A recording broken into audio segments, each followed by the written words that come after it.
Ladies and gentlemen, good morning. It's Monday, a brand new week, and you are listening to your boy, the Mad Hatter, live in your face. It is August 17th, and we are flying high in the middle of summer, in the middle of baseball, and getting ready for football season. How's the beautiful SBTV Nation doing today, guys? I am by myself today. Got a lot of stuff on my brain to have a conversation with you guys about, but want to just let you know that my boy, the Dream, wishes he could be here. He is on the road being the great father that he is. He is out doing a little family vacation. He will be back tomorrow with me, live and on the air, as crazy as his ass is, man. That's all I got to say about that. But in I'd say about 25 minutes, I got my boy, Mr. Rich Winter, coming on the Panic Button, sportsblog.com. He is one of the biggest bloggers out there as far as sports is concerned, and I'm looking forward to hear his knowledge about the NFL, man, because we got a lot of stuff that went down this weekend and a lot of stuff to talk about as far as the NFL is concerned. First of all, guys, I just want to say thank you very much from the bottom of my heart, man. There's a lot of people out there already retweeting our show. I will announce you momentarily. It is the tweet that says retweet and listen now, Sports Betting Live, as you already know. So we are on Twitter, guys, Sports Betters TV, in your face, 7 days a week. I apologize about not being on Saturday. My kid had a football game where they tied a couple and got smoked in one. It was actually a preseason little scrimmage. So, hey, I'm hoping that they could turn it around. But I am not coaching anymore, man, because that is a full-time job. That's all I got to say. So it's nice to be on the sidelines, sitting there watching them a little bit. So, guys, a couple of things. Speaking of football, man, let's see. The Philadelphia Eagles, 36-10 over the Colts. Mr. Mark Sanchez, 2 of 7, 52 yards. And I guess Mr. Tim Tebow played pretty well in that game. I did not watch the game, but what I understand, he said he had a good time, man. 6 for 12, 69 yards, and a rushing touchdown. And my understanding is he got a standing ovation from the fans of Philadelphia. So, hey, maybe he turned his game around a little bit, guys. Who the hell knows, but we'll see what ends up happening with Mr. Tebow there. Phillip Rivers for the San Diego Chargers. Let's see. He is 4-5 in the playoffs, 33 years old. He got a 4-year contract extension, $83.25 million with $65 million guaranteed, baby. Hey, you know what? I don't know if I consider him an elite quarterback by any means. I don't know how you guys feel about Mr. Phillip Rivers, but you got to win some playoff games, player.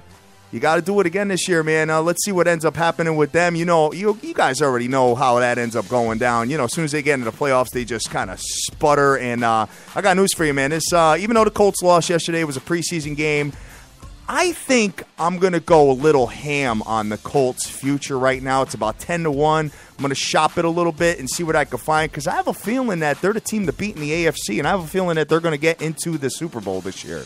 I really do, man. I honestly do, and I'll be talking to Rich Winter about that a little bit more. Jason Day wins after 10 top 10 finishes without a win in 21 major starts. He wins the PGA Championship, man. So big ups to Jason Day out there. Rocking and rolling, dude. Congratulations to you. And we'll go from there, man. So, guys, I just want to talk a little bit about the MLBs and what's going on, all right? Because now's the time, man. We got about 6 weeks left of the regular season, and, it's been a long year. Been up and down for a lot of different people out there gambling, including myself. But you know what? Hey, I'm looking forward to October, man, because I can't wait till the end of the World Series when I cash. That's all I got to say about that. Now, what I want to do is I want to discuss with you the, first of all, who's winning each division, then the wild card races, and then we're going to have a conversation about magic numbers and stuff like that. So first things first, man, if you look at the AL East, you have, the New York Yankees are in first place, and the Toronto Blue Jays are a half game back. Baltimore, 4 games back. AL Central, Kansas City Royals, 12 games up on the Twins. My God. Looks like they're going to win that division, guys. I have a feeling. And Detroit is 15 games behind them. AL West, you got Houston in the lead. You got the LA Angels, 3.5 games behind them. And the Texas Rangers, who I believe are going to be a pain in the ass, come the next couple of months are 4 games out. NL East, you got the New York Metropolitans, who laid an egg yesterday, and actually for the whole series versus the Pittsburgh Pirates, but they are 4.5 games above the Nasties, and the Atlanta Braves are 9.5 games behind them. NL Central, you already know, the St. Lucia Cardinals are in the lead, 5 games over the Pittsburgh Pirates. The Cubs are 7.5 games out. And then you got the NL West, where you got the LA Dodgers, 2.5 games over the San Francisco Giants, and 9 games over Arizona. If it stopped today, the wild card teams would be as follows. Toronto would play Baltimore because those two teams have the best record as far as the non-division leaders are concerned. LA Angels, half game back. The Texas Rangers, guys, they're only 1 game back of the wild card. Something to think about, man, after they beat up on Tampa Biscuit. You know, they did sweep the Astros at home. Hey, I think this team is a little bit of a pain in the ass. I got to be honest with you. The Minnesota Twins, 1.5 game back, and the Tampa Bay Rays, 2.5 games back of the AL wild card. And then when you look at the NL wild card, you got Pittsburgh and Chicago basically kind of running away with it at this point. But San Francisco Giants, 3.5 games back. The Washington Nationals definitely need to win the division because wild card is going to be tough for them. 9.5 games back. And the Arizona Diamondbacks are 10 games back of that, guys. So when you look at this and you get the idea here, there's magic numbers. Okay, now first of all, I'm going to talk about the odds real quick as far as futures are concerned. Kansas City right now, the best you can get. We display this on sportsbetterstv.com so you can take a look at it. Kansas City is 6-1 to win the whole thing. Toronto, 7-1 odds to win the World Series. The St. Lucia Cardinals, 7.5 to 1. The LA Dodgers, 8-1. The New York Metropolitans, after getting pissed on by the Pittsburgh Pirates, are still 10-1. Pittsburgh Pirates, speaking of them, they are 12-1 to win the whole thing. The New York Yankees, 12-1. The Houston Astros, which they have a pretty good shot at winning this division, I'll be honest with you, man, unless the Rangers catch them. I don't know about the LA Angels, but they are 14-1. Speaking of the LA Angels, we are 16-1 on them currently. They were 25-1 last week. The Cubs are 16-1. The Washington Nationals are now 18-1, and I was actually able to find them yesterday on a book at like 24-1. San Francisco Giants, 20. I think is a really good value at 50-1, guys. I mean, you know, this is a team that could get hot at any time. So they're 50-1 right now, and like I said, if it stopped today, they would be in the wild card. So 50-1. Might be something to take a look at, guys. And the Texas Rangers also 50-1 as well. So I got to be honest with you, man. Those 50-1s look pretty attractive. So we will have that conversation as it materializes. And, guys, what I like to do is, you know, I like to kind of walk you through day by day of the I don't want to go through the pennant races and stuff like that every single day, but it's very important as the season is going on now. 162 games throughout the year. But now it's important, man, because now we really got to start pounding these favorites as far as futures are concerned, dude. I got all the underdogs. They all look like they're pretty much out of it. But you never know, man. You've seen some teams come back in the in these respective years. So, hey, we'll go from there. There's a couple of teams here that do not control their own destiny. And when you look at them, in the NL, you got the Padres, the Braves, the Reds, the Brewers, the Rockies, the Marlins, and the Phillies. Right, regardless if they win every single game going forward, they need help from the favorites to actually lose, man. And in the AL, there's only 4 teams that do not control their own destiny, and 1 is the Cleveland Indians, 2 is the Mariners, 3 is the Red Sox, and 4 are the Oakland A's, guys. So, hey, you know what? It is what it is, man. I think it's going to come down to the wire as far as the AL is concerned. I think the NL, it's starting to shape up a little bit, but you never know, man. It is the Cubs. You know that the Cubs can kind of fall off a little bit. We've already seen that happen several years. So, hey, it is what it is, and we will rock and roll. But big ups to everybody right now that is retweeting our show, guys. Anybody that retweets my show today, I promise I will give you a shout-out by the end of the show. It's the first one on the ticket. We've got, Hockey Immortal. I got C. Rodriguez Jr. I got Ian T. I've got Danish Better, Randy Lockhart, Joseph Del Rosario, my man Snoopy Betts, always representing us. My man Yato, dude, thank you so much. Love your photos as always. My man Christos. I got Jay Cast on here. I got Sir Mata. I got Yippa82 all the way in Australia. I've got OJFB. I got my man Holiday. I got BT out there. What's up? Got my man Irvin. I got Rich Comac. I got the VEV. I got Jay Goots. What's up, buddy? How are you? Andy Jones. Shy Picks. Sir Rock King J. Let's see. Thank you very much, Shy Picks, for trying to help me out with the movies yesterday. You know what I'm talking about. And that's part of what the nation is and what the nation is all about. And we're going to have that conversation a little bit soon. Sin City Maverick, Ben Rowe. What's up, buddy? How are you? P for Prez, Lone Star Hombre. What is going on, guys? Let me see. The Average Joe Punter all the way in Australia as well, like Cousin Jax. Rich Winter, as I said, is going to be coming on the show. I got the Direct Sports Solutions and everybody else, man. What's going on? So here's what I want to do, okay? Look. Your boy's got some stuff on his brain, and I think I'd like to share it with you, man.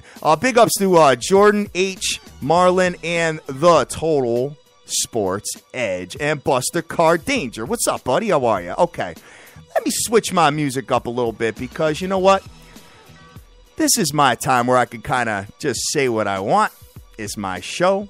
You've heard me. You heard my voice now for 379 days nonstop. I have taken days off. I'm not like my boy who I'm going to talk about real soon. You've heard my voice every single time. And what we're doing is we're working on to get some other equipment. So this way, you know, your boy could actually take a little bit of time off and actually let the Dream do a show on his own here and there. Or let Dr. Dan do a show on his own here and there. So it's all good, man. We're getting ready to rock here. Big card today. We got 10 MLB games. We're going to talk NFL with Rich Winter in about 15 minutes, and we're going to discuss what's on your boy's brain today. So let me just switch this up and go from there. Good morning, guys. This is me. This is Rob the Mad Hatter, getting ready to have a conversation with you a little bit about what's on my brain. All right, so we have a bunch of new listeners, all right? And we've been doing this show for quite some time now. We started back in March 2014 with YouTube videos, okay? Our premise was to come on and create the biggest community in the world of sports gamblers. That was our goal. We never said we were handicappers.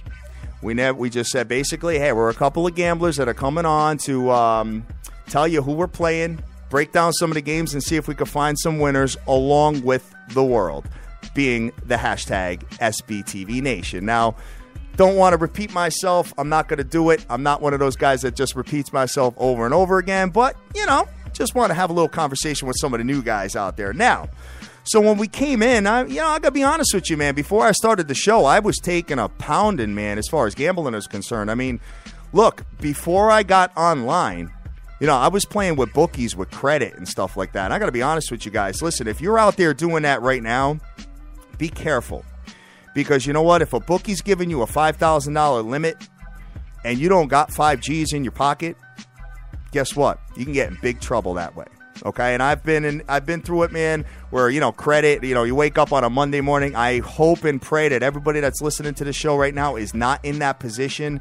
But if you are, listen, I'm going to tell you right now, guys, just please stop, do something, bet within your means, bet recreational, don't be chasing, don't be doing this whole thing, because you know what, I've taken a lot of poundings in my life, and I'll be honest with you, dude, during the baseball season, hasn't been that good to me either, but I'm kind of reverting back to my old ways, and I'm going to be doing my thing with futures, and get ready, guys, because we're going to have that conversation come October as we rock on. But you know, like I said, man, so we came on here, we started the community, hashtag SBTVNation, everybody combining their efforts, telling us, like, you know, what the weather is, you know, who's injured in what particular games, if there's something they're seeing while they're inside the park, they let us know, and we've been very successful at it. I got to be honest with you.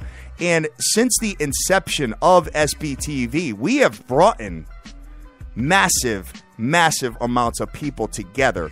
A lot of you guys never knew each other until the biggest show in the world came along.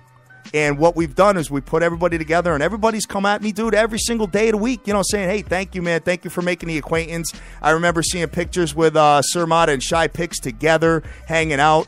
All that good stuff, man. You know what I mean? So, we did a little meet and greet in Las Vegas. We plan on doing a lot more events, guys, so be ready for that. And I'm just very, very fortunate. I'm very humbled, and I'm proud of what we built.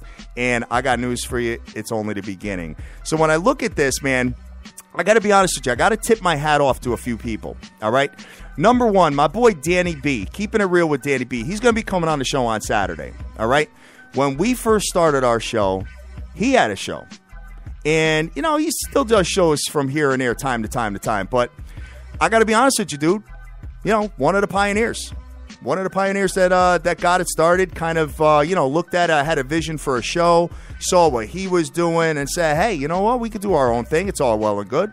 So, big ups to him on that. And big ups to my man, Crush the Bookie. All right, listen, you know what?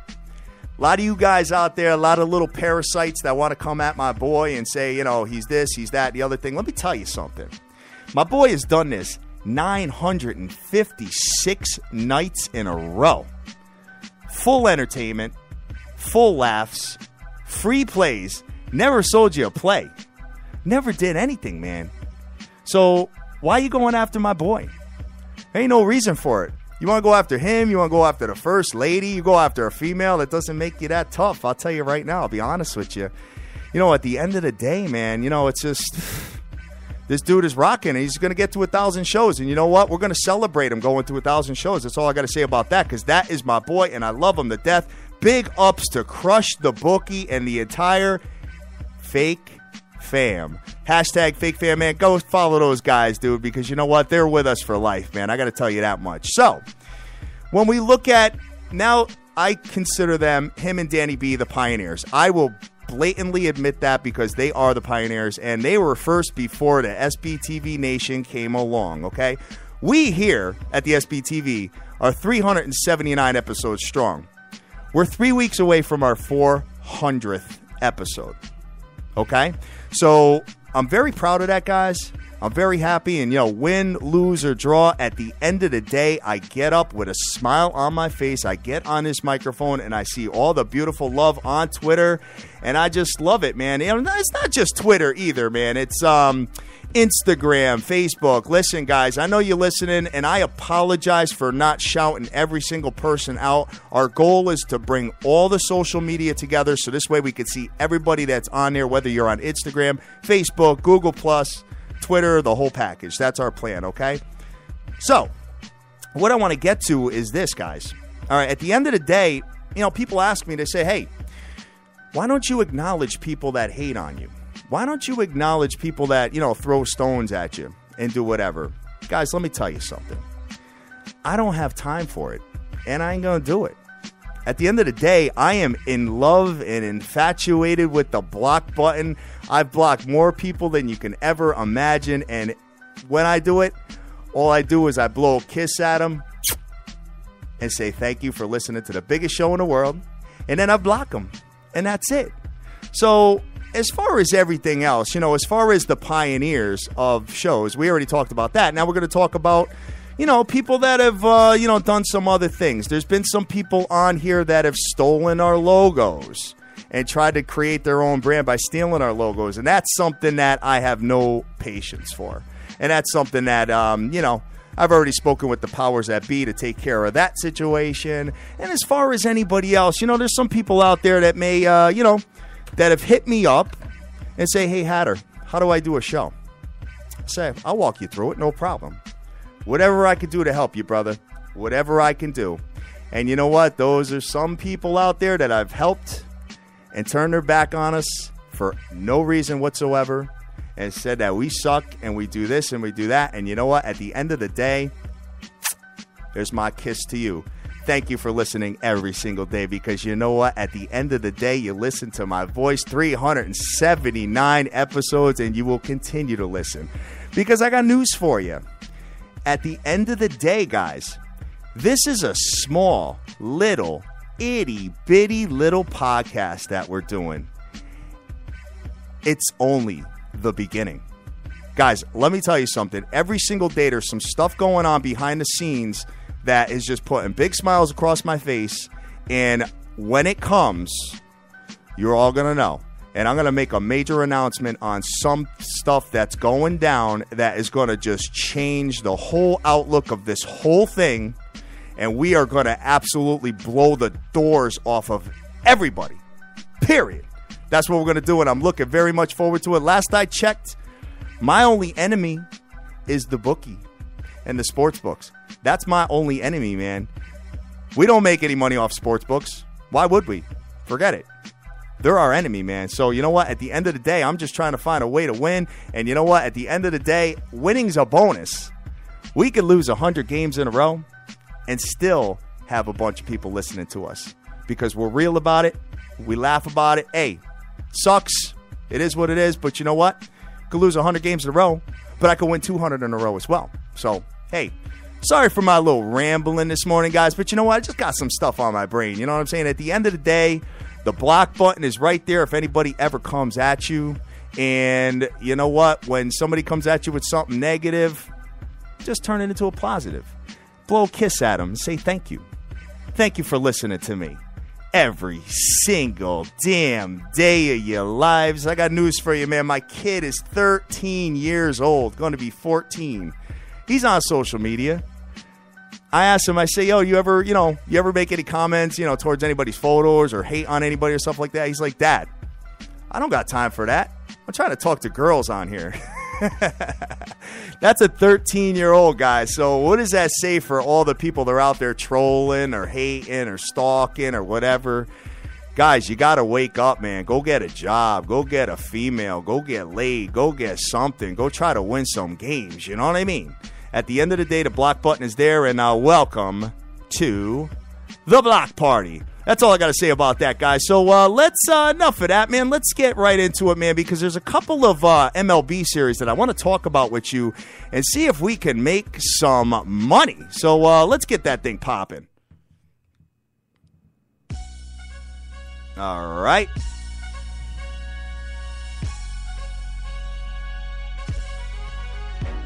All right, ladies and gentlemen. So we got like 5 minutes before my man Rich Winter calls in.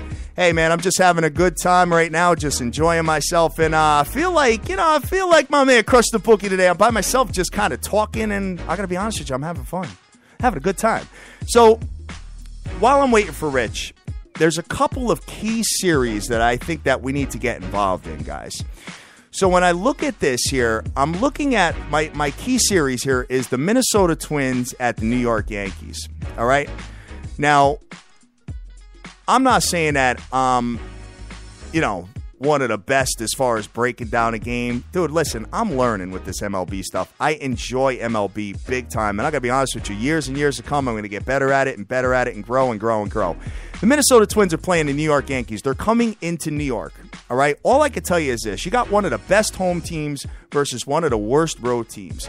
Even though you got CC Sabathia on the mound today, minus 160 with an under-over of 8.5 runs, I firmly believe that the New York Yankees will win this series. They will win 2 out of 3 games, and I believe that this will be a great one for us to get involved in as far as a series play.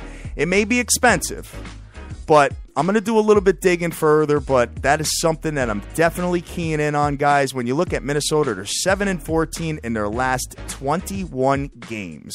And let's see, Minnesota is 2-5 in the last 7 when playing the New York Yankees. Now, when you look at CC, I don't think he's been as bad as of late.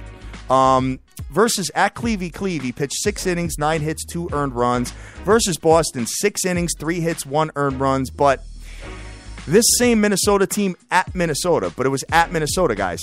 5 2/3 innings, 6 hits, 5 earned runs. They know how to hit him, but you know what? In Yankee Stadium, I think the Yanks get the job done. I think they will pull 2 out of 3 games here, and I think it'll definitely work, man. So, oh, wait a minute. CC has been scratched, according to my man Randy Lockhart. All right, dude, thank you very much. And let me tell you something, guys. This is the power of the SBTV Nation. That's all I got to say about that. So, who's pitching? SBTV Nation, let me know who is pitching for the New York Yankees because CC has been scratching this game.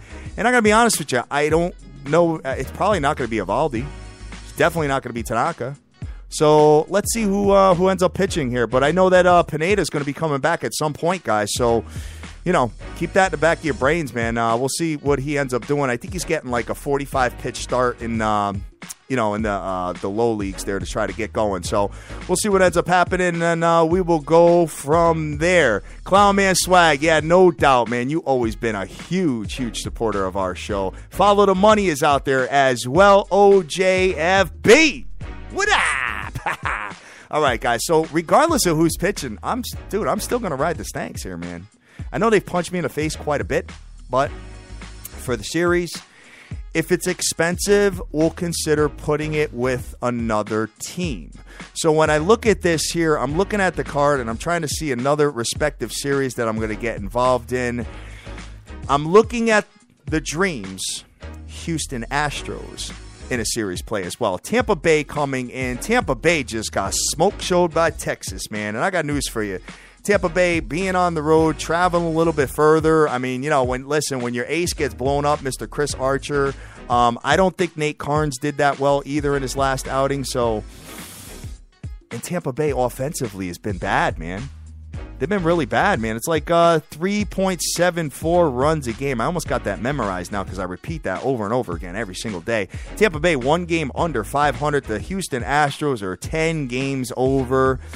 You know what? The Houston Astros, one of the best records at home. I want to say they're just behind the Mets as far as a home record, but look at that, Scotty Kazmir, 6-7 with a 2.12 ERA, going versus Erasmo Ramirez with a 3.11 ERA, 9-4 record. Surprisingly, Houston's pretty much superior in every single statistical category I'm looking at. Tampa Bay 1-4 in the last 5 on the road.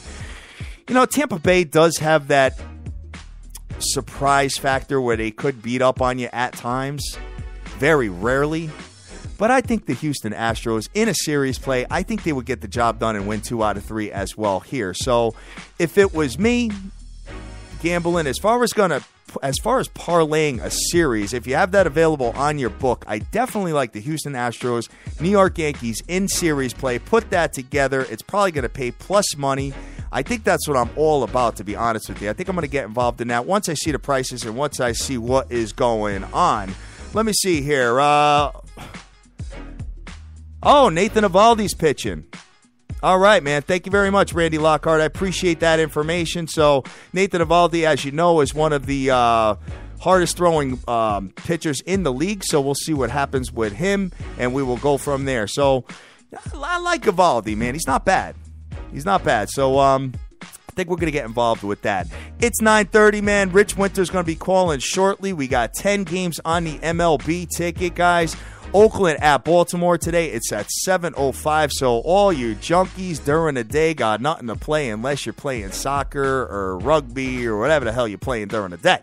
But Oakland's at Baltimore. Baltimore coming off layeth the smacketh down on them, scoring 18 runs yesterday. Oakland's putting Sonny Gray on the mound, who hasn't pitched in a while. He had some back spasms, so finally back in the rotation versus Baltimore's Chris Tillman. Baltimore minus 112. With an under-over of 7.5 runs. Now, when you look at this series, I mean, Baltimore had 2 stomach aches in a row, won the games, and has actually won the last 3 versus Oakland. Oakland 0-5 in their last 5 games and 0-5 in their last 5 on the road. Baltimore is 4-2 straight up in the last 6 games and 5-1 straight up in the last 6 at home. Now, they're going against my boy Sonny Gray. So Sonny Gray is 12-4 with a 2.06 ERA. Be careful with this game, guys, because you know what? Chris Tillman has not been that great, man. He's 8-7 with a 4.32 ERA. That's a tough game, man. I would recommend you stay away from this personally, but hey, what the hell do I know? You guys are going to bet whatever you want, man. So I'm just kind of telling you what I would do in this particular matchup. Sonny Gray in his last few outings has been pretty stellar, man. Full game versus Houston, 9 innings, 5 hits, 1 earned run. Versus Cleve, 7 innings, 4 hits, 1 earned run. And versus the nasty Dodgers, he shut him out at the LA Dodgers. 9 innings, 3 hits, no earned runs with 9 strikeouts, man. So, he's got the potential to shut down the Baltimore Bats today, man. So just keep that in the back of your brains, guys. That is a game that I want no part of, and he's actually an underdog, which is very, very rare. Going to the next series, this one might be interesting, but the problem is, like Dan said yesterday, I think the Arizona Diamondbacks are allergic to being 500. I really do, because as soon as they get caught up there, man, they start falling back, and it's not going to get any easier for them. Today they're going against the Pittsburgh Pirates. Arizona has Jeremy Hellickson on the mound. Pittsburgh has Garrett Cole. Pittsburgh minus 220. With an under-over of 7 runs. And Hellickson for the Arizona Diamondbacks, 8-8 with a 4.73 ERA. Garrett Cole, 14-6 with a 2.54 ERA, man. So, when you look at the Arizona Diamondbacks now, 2 games under 500, every single time they try to emerge, they end up just losing a few games and getting smoke showed. So, I don't know, man. When you look at this, you would think that the Pittsburgh Pirates would get the job done here, especially with their ace, Mr. Garrett Cole. And if they were in a wild card game, if it started today, I believe they would throw Garrett Cole on the mound because he's been the best for them. When you look at this, the over's going over in 7 of the last 10 Pittsburgh games, surprisingly. Pittsburgh 4-1 in their last 5 games, coming off a sweep of the New York Metropolitans. My God. Brutal, man. Brutal for the Mets. The Arizona's 1-5 straight up in the last 6 games when they are playing the Pittsburgh Pirates. Pittsburgh minus 220 juice scares me a little bit versus Arizona. If you get involved with the run line, Pittsburgh loves to win one-run games sometimes, with the exception of playing the Mets. But I don't know, man. I'm good with that series. I don't like that game in particular. Arizona is pesky. They could scare you. They could sneak a game when they are a plus 180 underdog all day long. Not saying I'm plugging them or betting them. I'm just saying that that's usually how they roll. Cleveland at Boston today. Cleveland with Danny Salazar versus Boston's Matt Barnes. Cleveland minus 145 with an under-over of 9 runs. Oh, somebody else got, let me see here. Somebody else got Ryan Mitchell pitching for the Yankees. Interesting. Interesting what ends up happening here. Ben Rowe is talking to me about the Yankees. Let's see. He said, might as well bet the Stanks. He said, worst that could happen is their future price gets better, and the Twins' future pays big right now. Very good point, brother. Twins right now, you can get a 150-1 to win the World Series. Doubt it's going to happen, but, hey, it's going to rock and roll here. You know what, guys? Hold on one second. I got to, if the show cuts out, give me a second. I will apologize about that. I don't know if it's going to cut out or not, but we'll see what happens, and we will go from there because I got to get Skype going to get my boy Rich Winter in here. So if you guys just bear with me while I'm doing this, I apologize. I was getting all my material popping for today, and that's what ended up happening. So it's all good, man. Give me 1 second. Let me just do this. This is why I got music playing in the background, players. I could get this thing going, and you guys won't be that bored, man. So it's all good. It's all good. 1 more minute. I'm coming with you, Rich. Just give me a second, Playboy. One more thing, too, guys. Anybody that's out there hating on anybody else, you know what? All you're doing is bringing attention to that person that you're hating on, and probably bringing them some more followers. Absolutely. All right, call now. All right, sounds good, man. Let me get him on the line and go from there. So, all right, so let's get this going. So, looking at Cleveland and Boston, man. Cleveland minus 145, as I alluded to earlier. Boston scores about 4.5 runs a game, where Cleveland scores just about 4. When I look at this, both teams, man, if you're a $100 better, you're down almost $2,000 with each. So, I don't like this series. I don't like this game. Boston has definitely been hitting the ball, man. They scored, how many runs right now? 45 runs in 3 games, averaging 15 runs a game in the last.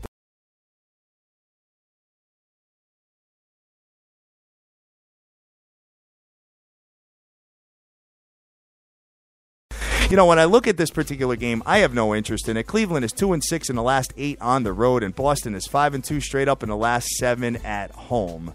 So, I don't know, man. No opinion there. No chance of me betting that game whatsoever.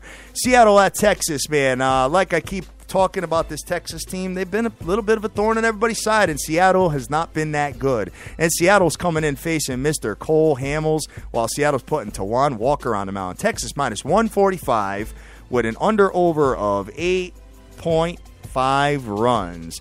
Now, the Texas Rangers have definitely been turning their season around a little bit. They are 2 games over 500, as I alluded to earlier, 1 game out of the wild card. Seattle, believe it or not, though, 7-1 in the last 8 when playing Texas. Very interesting, man. Texas 4-1 in their last 5 games as well. Let me see if I got Rich Winter on. Hello. Hey, good morning. Hey, what's up, brother? How are you? I'm doing pretty well over here in Salt Lake City, Utah this morning, but glad to be with you guys. Oh, definitely, man. Well, you are with the Mad Hatter by himself today. The Dream is on a vacation with the family because, as soon as football starts, he's going to be, both of our families are going to suffer a little bit because we are going to be off the map. Go ahead. We're going to be off the map when that happens, brother. So, we're getting the family time all situated now. You know what I mean? Gotcha.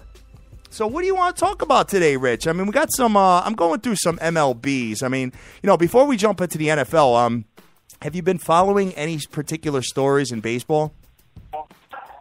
Well, a bit. I've kind of been following the Alex Rodriguez situation over there. I've never been a gigantic fan, but at the end of the day, he's putting up like some really ridiculous numbers for a guy that's 40 years old. Sure. I've kind of been following the Dodgers a little bit and the all-star cast of pitching with the bullpen that just can't get things closed. So, yeah, I got my finger on that a little bit. Nice, man. Nice. Yeah, I mean, A-Rod, as of late, has not been that good. It's kind of fallen off a little bit, man. In this last skid that they had where they, when they got swept by Toronto, and, I mean, they did just win 2 out of 3 versus Toronto, but once he gets hitting again, dude, I really feel like the rest of the team leads. You know what I mean? Like, the rest of the team, he leads the rest of the team as they follow him. You know what I mean? Yeah, I agree. He's such a veteran, and despite everything that's gone on in his career and his life and everything, I mean, he's a heck of a baseball player with like multi-talent skills, and he's a leader. Somebody the Yankees can get behind. Yes, definitely, man, definitely. So, so what did you want to talk about, brother? You want to get into some NFLs? You want to talk some divisions? What do you want to discuss today? I want to start with the Miami Dolphins because, Mr. Leskis there, Rob, he's a big Dolphin fan. And, I just wonder, he's not on the show today if he's maybe ducking the fact that he is that Dolphin fan that isn't quite ready to show his true colors this year. I loved your blog, by the way, brother. Guys, if you're just to let you know who Rich Winter is, he writes for sportsblog.com, one of the biggest and best bloggers out there. Dude, you're one of the hardest workers, man. You were on one of our original shows. You wrote several blogs about us, man. They've always been like in the top 5 stories every single time you do one, dude. So, hey, thank you very much for that, man. And all your stuff is usually in the top 10. Yeah, the sportsblog.com site is really growing, and it used to be, that I could slip into the top 5 of, 10,000 bloggers and get in there, but we've had some nice additions, so it's a little bit more of a struggle. I'm still in the top 10, but anxious for football season to roll around so I can use what I consider my expertise in that particular area.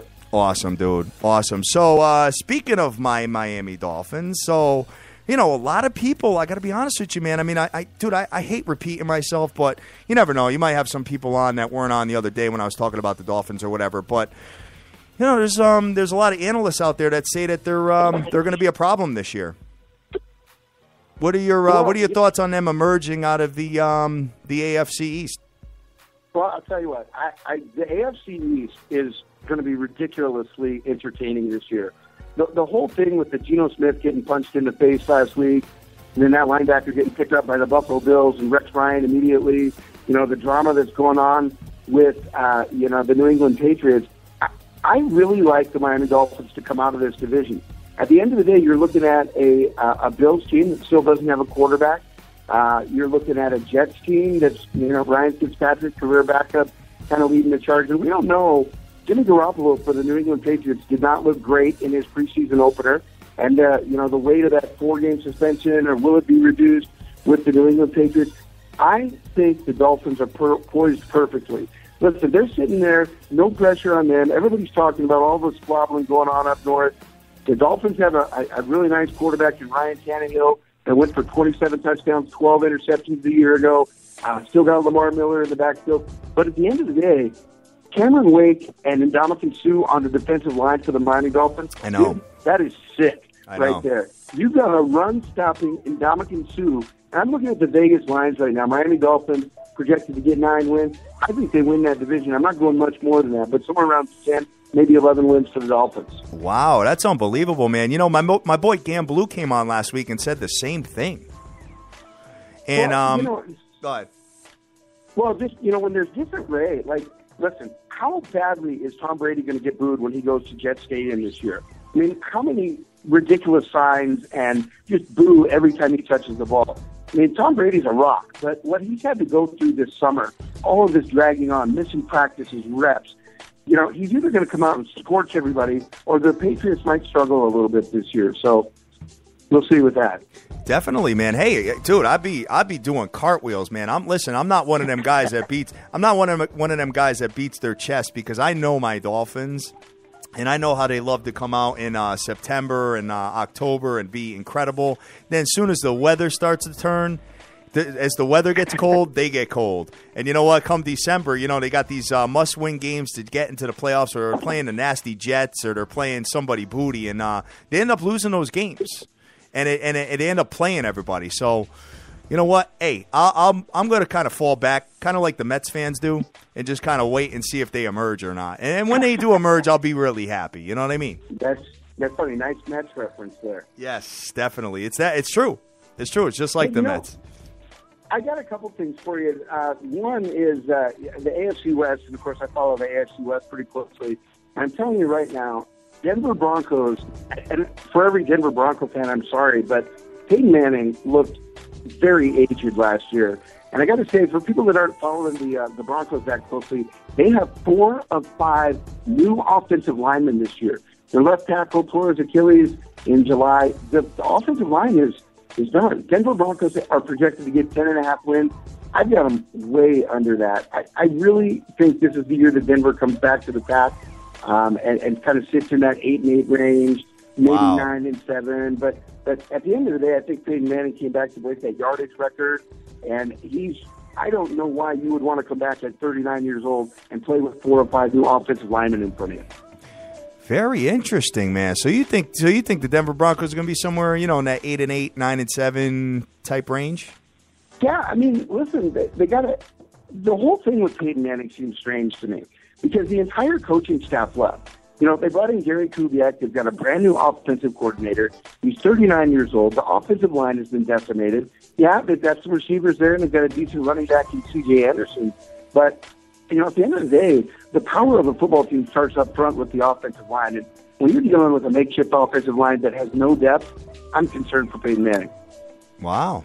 Okay. I mean, and if he gets hit pretty hard, I mean, that's, I know damn well. I mean, I'm in my, I'm near, I'm right around his age, nearing his age or whatever, and I couldn't imagine getting popped like that. You know what I'm saying?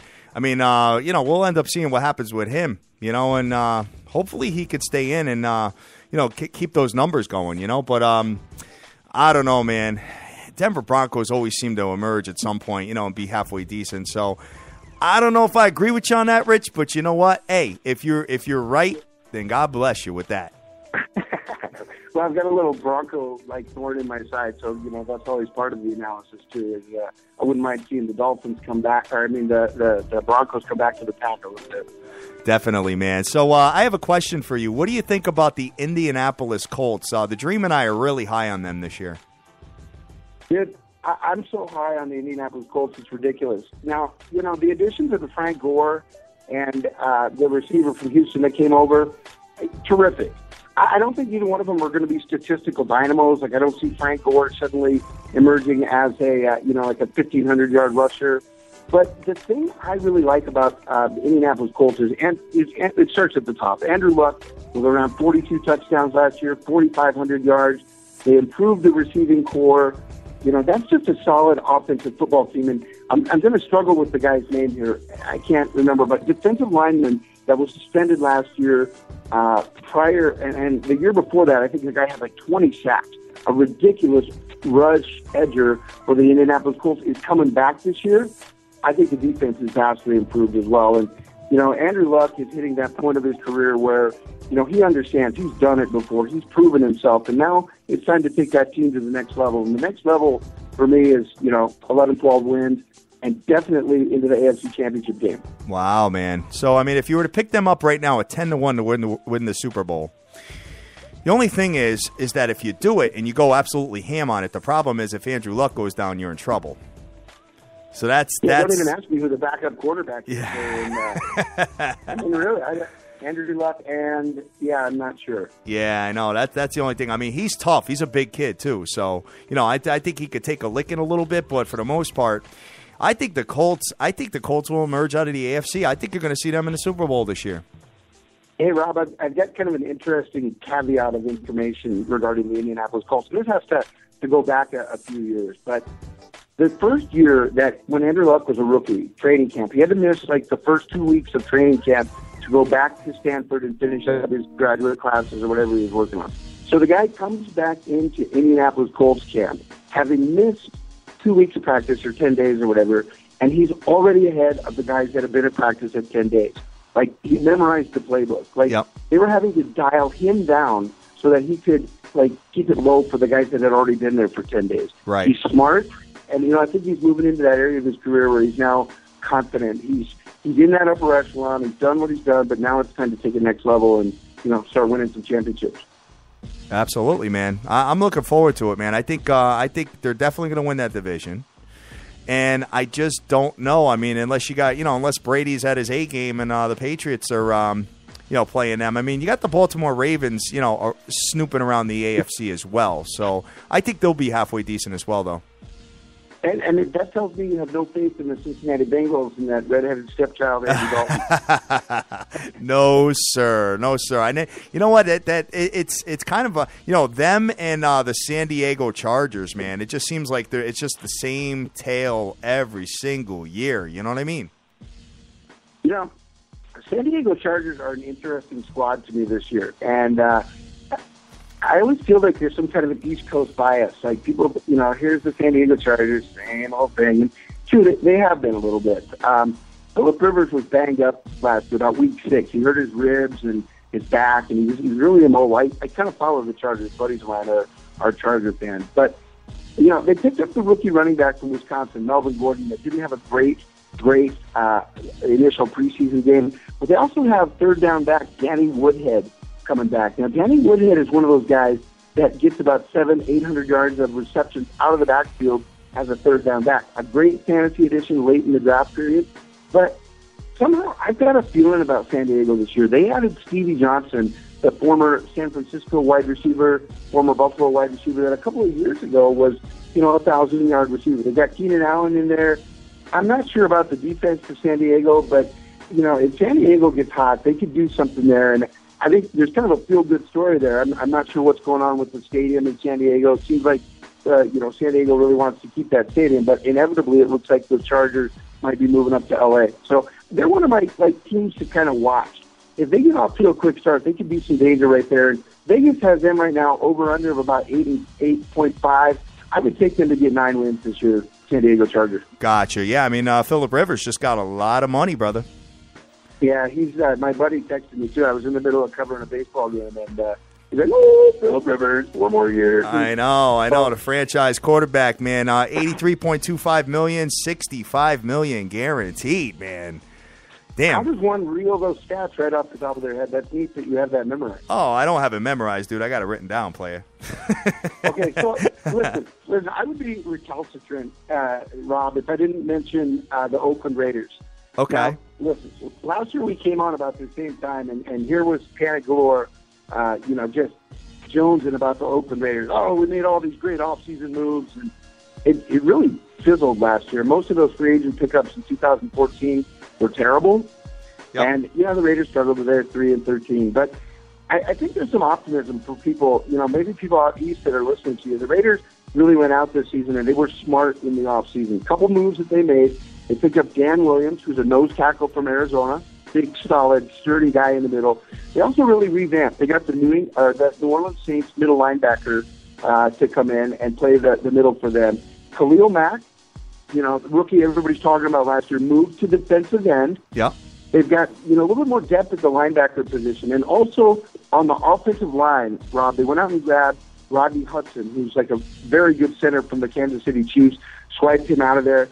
And then I'm very, very high on this rookie wide receiver, Amari Cooper from Alabama. Yep. And listen, you can feel about the Raiders the way you want. They're pegged at about 6 wins right now. I'm a Raider fan, so I'm thinking, in the 8 or 9 area. But if you wanted to take 7, the Oakland Raiders, I think they finally have gotten it and improved the way that you should, through smart, solid draft picks and not really reaching in free agency to go after, those mid-tier guys that are great players but not quite having the expensive price tag on them.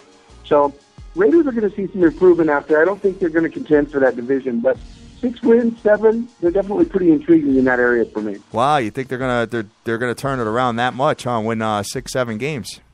Well, listen, more. there's some really encouraging things going on there. The Latavius Murray at running back looks like the real deal. I mean, he came on. I don't know how the former coaching staff let him sit on the bench for 2 years before finally deciding in Week 13 to play him.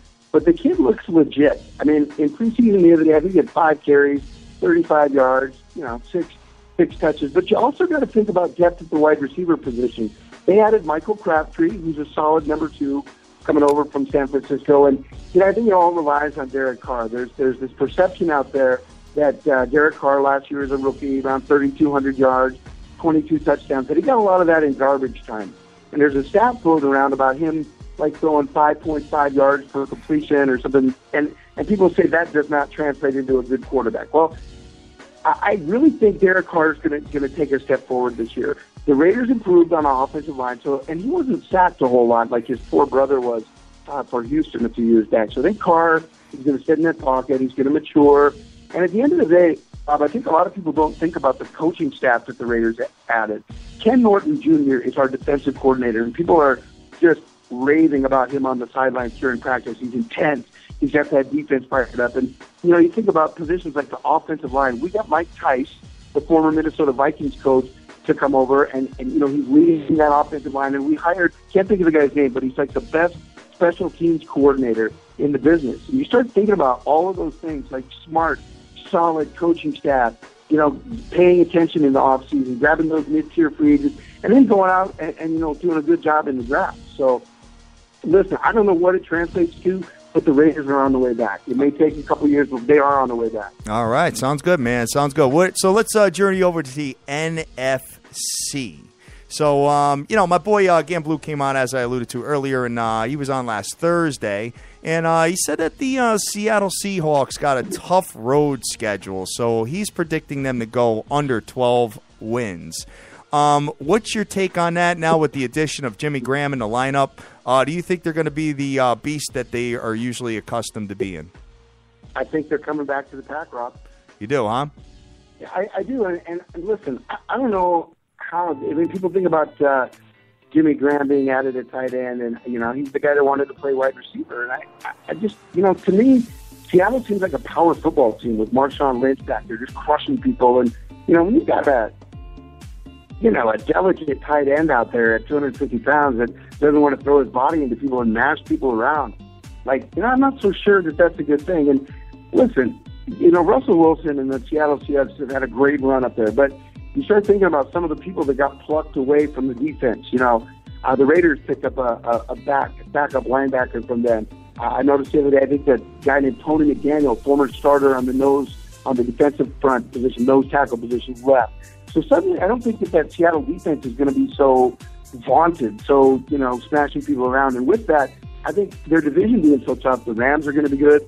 Arizona's going to be decent. And listen, I just think 12 wins is going to be very difficult. I think Seattle's going to come back more to that 9-10 range in wins. Okay. All right. I mean, last year they, started off a little bit slow and, ended up getting stronger and stronger towards the end of the year and making it work. I know the defense was banged up a little bit from what I understand, coming into training camp. But we'll see what ends up happening with them. Yeah. I'm, coming out of the NFC, I'm really liking the Dallas Cowboys and the Green Bay Packers in that division. Dallas, just because they bought all in, man. They went all in this year. They picked up the Greg Hardys. They picked up the Randy Gregory draft pick from Nebraska that had some internal problems. And, they signed Des Bryant. And to me, I was looking at a ridiculous video over the weekend. Lyle Collins, the tackle from LSU that had the rape charges against him just prior to the draft, and he dropped and wasn't even drafted, and the Cowboys picked him up as a free agent. he is mashing people at the left guard position right now. And you thought Dallas's offensive line was good last year. It's going to be better this year because the Collins kid, gigantic. Really? I don't know who's going to be running the ball for Dallas back there, but I think they'll probably get it figured out. And then you start thinking about some of those additions. Greg Hardy, I believe, is going to miss the 4 games. Sean Lee, the middle linebacker, has come back for Dallas. So Dallas' defense was, kind of the mystery last year. They improved a lot. But I think they're going to take a step forward this year. And Dallas' defense is going to be better. To me, that translates to 10, 11 wins, definitely. All right. Sounds good, man. Sounds good. And you think the Green Bay Packers are going to emerge as usual? As usual. Aaron Rodgers isn't getting any worse as I look at him throwing around. And, they got Jordy Nelson had a bit of a hip problem, a little surgery over the summer, but he's good. Randall Cobb, and I think we got another guy named Devontae Adams, who was kind of a third down receiver last year that's emerging, big, strong, physical, tough. Eddie Lacy's back there carrying the ball for Green Bay. And at the end of the day, that offense is wicked.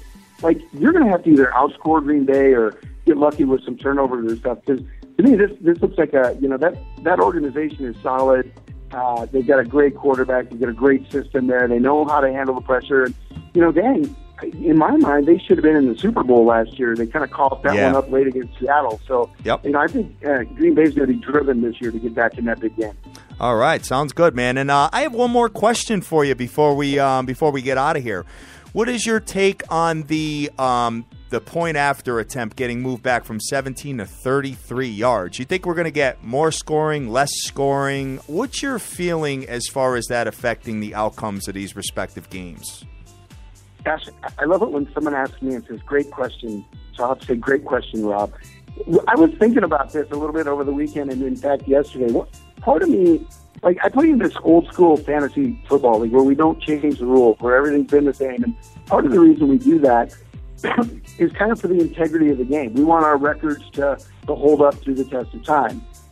Meaning, suddenly a touchdown doesn't go from 6 points to 14 in a new weird scoring system. And from a traditionalist perspective, I don't like the extra point being moved back because it's going to adjust, all-time kicking records. And, I don't suppose anybody really cares about that. But listen, I'm kind of excited about it from a fan perspective because, when we start getting into November and December, suddenly a 35-yard extra point doesn't look like a little chippy anymore when you've got wind swirling around Soldier Field and you've got ice storms up in Green Bay or, even the threat of a kicker just missing one at a crucial point.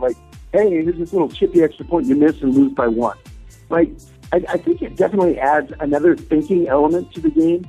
That part where you're talking about strategy, and I think some guys like Chip Kelly are going to really use that 2-point conversion area to do some weird things and throw off the scoring and make people adjust how they have to play and catch up, if you will. I agree, man. I mean, if you got something where you've got some weaknesses in your line and stuff like that, I mean, you got a 2-point conversion for some teams may be easier than a 33-yard kick. Yeah, I mean, for that reason, Tim Tebow even got a little action yesterday. But Philadelphia sitting there with Tim Tebow, whether he makes the team or not, if Chip Kelly decides to go all weird on us and, almost automatically go for a 2-point conversion, well, suddenly you're dealing with games that are 16 to 7, and suddenly you've got to score 2 touchdowns to get back in the game. And I agree. That's very interesting. I agree, man. I mean, a 2-point conversion definitely changes the complexion of the game. I see it in youth football where, it's backwards in youth football. What they got to do is if they kick the extra point, it's 2 points. And if you run it in, it's 1. So it's reversed. And the teams that have a kicking game usually win most of their games because every score, you're ahead. You know what I mean? Especially if they have a good percentage kicking the ball. So in this particular situation, if teams are running in from the 2-yard line, I think it's going to really, I think it's going to have a big impact on the games. Rob, I've had the pleasure to sit in the broadcast booth a couple times with some NFL college players and stuff. And generally during our discussions, it always comes up how special teams is a third of the game. And, everything, special teams. But this really heightens, I think, special teams this year. And, there's so many things that can go wrong, especially when you're talking about 35-yard field goal with wind and conditions and rain and the elements. And to me, I'm on the fence there with my traditional thing, but I think it adds a really interesting new element to the game, and it's something we'll definitely get to pay attention to. All right, sounds good. Guys, this is my boy Rich Winter, the Panic Galore on Twitter. You are just tell everybody where to find you and what you do again, so everybody can follow you, brother, because you've been stellar. Well, dude, thank you.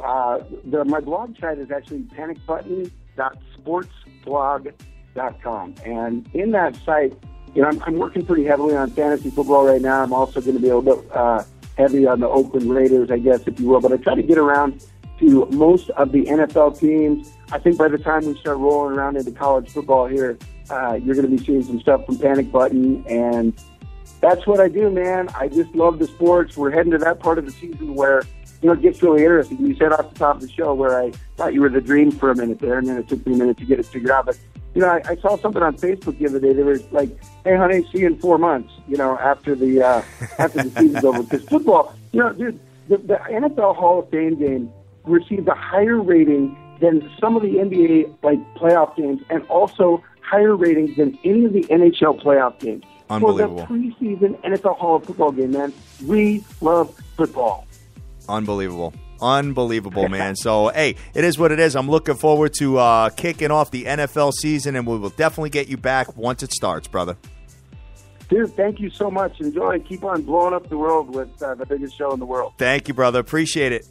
Take care, Rich. Man, Take care. All right, guys, that was my boy Rich Winter, the Panic Button, one of the best bloggers out there in the world, kid. So make sure you guys follow him. He is definitely, his blogs are interesting. He throws videos in them sometimes. Just a really, really good dude to get involved with, man. So, let me just switch up my music here while we're looking through the final MLB card. All right, so looking at this, I already talked about a couple of series that I'm feeling. I'm feeling the Houston Astros, and I'm feeling the New York Yankees. Now, a couple of more games on the ticket here. There's some nasty ones like Miami and Milwaukee, which we will not really discuss.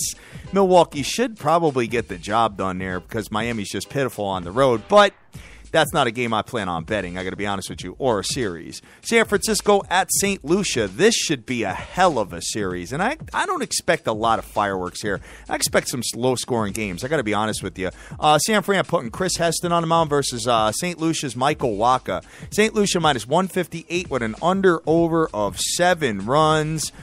San Fran does score quite a bit of runs these days, man. 4.41 runs a game, but the unders have been very, very apparent with both of these teams, guys. The unders going under in 5 of the last 7 San Francisco games and 15 of the last 22 St. Lucia games, period. So, and 15 of the last 23 at home have also gone under. You already know that St. Lucia has the best defense in the league as far as runs allowed. They're number 1 overall. That's how they're winning these games. And their magic number is, I want to say, 28 more wins, and they are guaranteed a playoff spot, guys. So you're definitely going to probably see them in the playoffs, so it's probably the time to really start hammering them as far as futures are concerned and game-to-game stuff. Minus 158 seems a little heavy. Don't know if I would do them minus 1.5 because they love to win games by 1 run.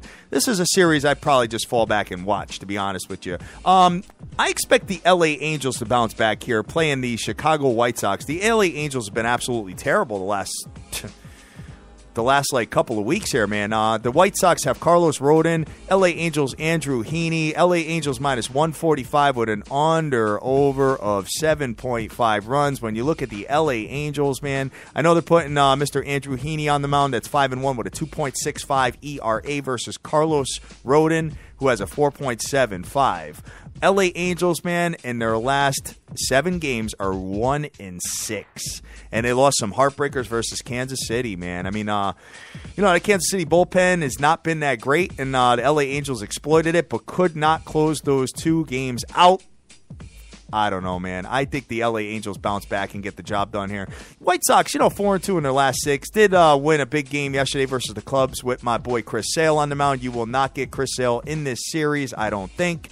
So I would expect the LA Angels to do their thing. One more game, Atlanta at San Diego, and I don't like this one either. Atlanta Williams Perez versus San Diego's Colin Rea. San Diego has no business giving minus 170 juice with an under-over of 7. Not saying take the underdog. I'm just saying that San Diego has no business giving that juice whatsoever, guys. So what I'm looking at right now, guys, I'm looking at a couple of series plays. I really, really am feeling the Yankees to bounce back, do their thing, and kind of let everybody know what time it is, to be honest with you. And I'm looking at the Houston Astros to win their series, man, because I just think Tampa Bay stinks, period. So, hey, guys, do what you want. Tail me, fade me, bet your own plays, do whatever the hell you want to do. I am a gambler, and this is who I'm thinking about gambling on today. Anybody that's out there, guys, hashtag SBTVNation. We love you to death. You guys are the bomb, dude. So that's pretty much it, man. Big show today. We're getting the dream back on tomorrow. Looking forward to a stellar week. And hopefully we cash a bunch of tickets and make it work. So big shout out to every single person that's out on Twitter right now following us, retweeting our show, doing the whole package. We appreciate it, guys. I got Sports Talk Johnny. I got the entire fake fam. I got Jordy Best. I got 808 Niner Nation. I got Kiem Vu. I've got Clownman Swag. Patriots not losing. All right, man. We'll see what ends up happening with that. At some point, it's going to happen. We just don't know which year. It might be this year. Got my man Ed on there. Got OJFB. I got Ben Rowe. I've got, let's see, this thing we do. What's going on? Ryan Mitchell is pitching for the New York Yankees. Yes, thank you very much for that. Let's see. Got the kid picks out there. Vegas Girl 92661. Got my man Marlon. Got MG86. Let's see. Follow the Money is out there. JC, hashtag SBTV Nation. Got the Hockey Immortal. Moneyline Hunter, Tanakis. What's going on, guys? Let's see who else. JDH24, hashtag SBTV. The Direct Sports Solutions. Thank you so much. Had a blast with Ralph Cooper this Friday on AM radio in Houston, and we're looking forward to tearing it up. We're going to be back on this Friday at 6:15 Eastern, which is 5:15 Central Time. Looking forward to smashing the AM airwaves. And, guys, get ready. Strap your seatbelts on because there's so much more coming. We are the biggest show in the world, having an absolute blast 7 days a week. We love you to death. Go out there. Go easy. Do your own homework. Bet your own plays. Make all your dreams a reality and get that money. Let's go.